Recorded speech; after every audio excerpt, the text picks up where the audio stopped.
Danny, thank you. Police are searching for a suspect after 23 people were shot at a lake in central Oklahoma over the weekend. Yeah, 7 are still in the hospital recovering from serious injuries. The shooting there happening at Arcadia Lake. It was in Edmonds Sunday night during what police say was an unsanctioned party at a campground where a fight broke out, according to witnesses, just before gunfire started.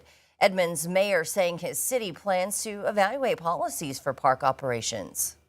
We will not allow unlawful or unpermitted activities to jeopardize the safety of our community or the integrity of our public spaces. We're already taking steps to review and strengthen park operations, permitting processes, and security measures, including evaluating increased law enforcement presence and additional safeguards. Well, police have yet to release any suspect information, but say there is no ongoing danger to the public.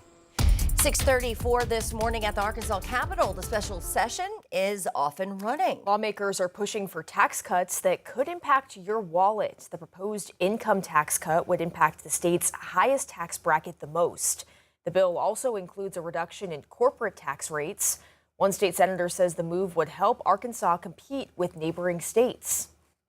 And lowering that corporate income tax rate is one of the number one things we can do to bring people to this state, or bring entities that's going to be job creators, really, to the state of Arkansas.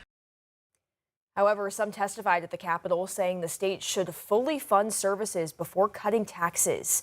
Missy Joyce says her son Hunter has cerebral palsy and relies on supported living services, which she says are underfunded. Because it's 23% underfunded, he has constant turnover and chaos, and it's time we fund it, not just for him, but for all of the hunters that live in the community. The Senate reconvenes today at 9 a.m. with the House following at 9:30.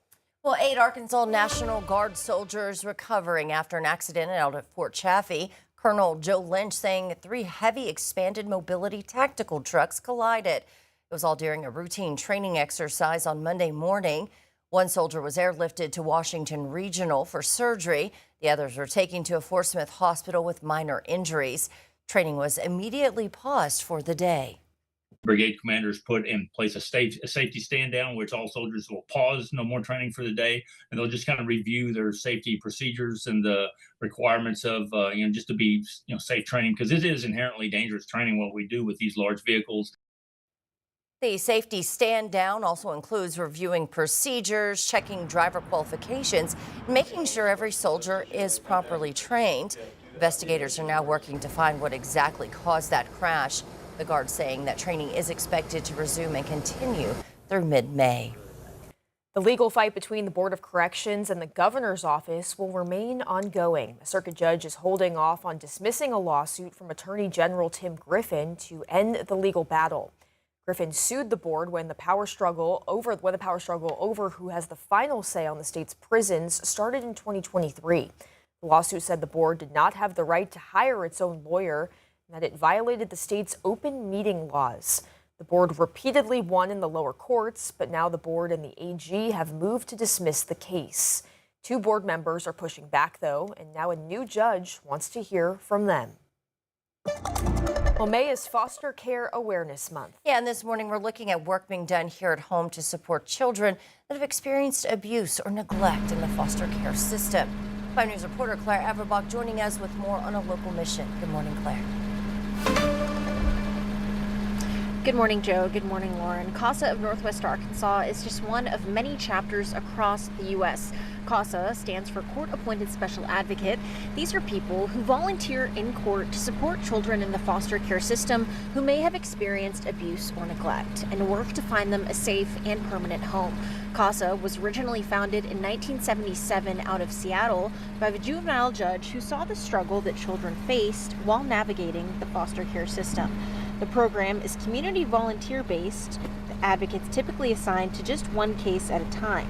That allows them to build relationships with children in foster care, visit them in their placements, and work with teachers, therapists, and caregivers.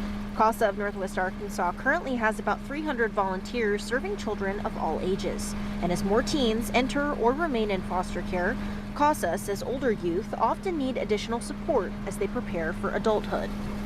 We serve all children in foster care, whether they enter at 1 day old or 17 years old.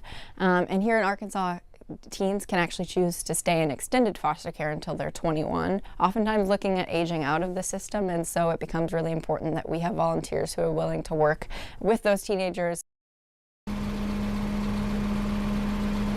CASA of Northwest Arkansas says they're always looking for more volunteers. You just have to be 21 years old or older in order to be eligible for an application. You can find more information about applying and provided training on our website, 5newsonline.com. Live in Springdale, covering news where you live, Claire Everbach, 5 News. All right, thank you for that report, Claire. It is 6:38 this morning. Now, the shockwave of the abrupt shutdown of Spirit Airlines, it's rippling through the travel industry. The airline going out of business after 34 years in operation is now impacting thousands of travelers. Reed Binion reports.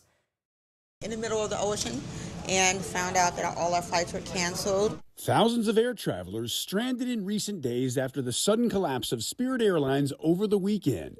Our luggage was prioritized to go to Spirit. Spirit doesn't know where it is. The cruise line doesn't know where it is. The discount carrier abruptly shut down operations and canceled all flights on Saturday.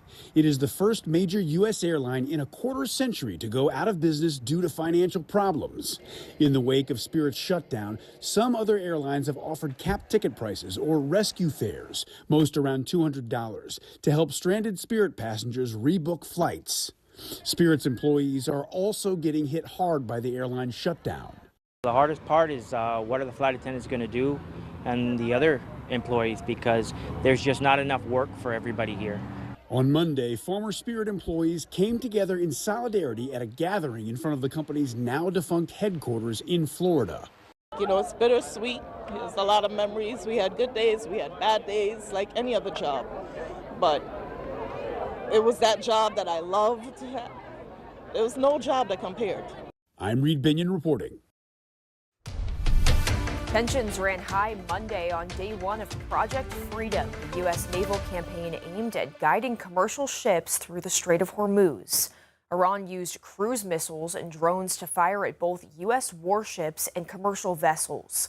According to the Trump administration, U.S. military helicopters sank 7 Iranian small boats that were targeting civilian vessels. Saudi Arabia is among the nations calling on the U.S. and Iran to de-escalate the situation.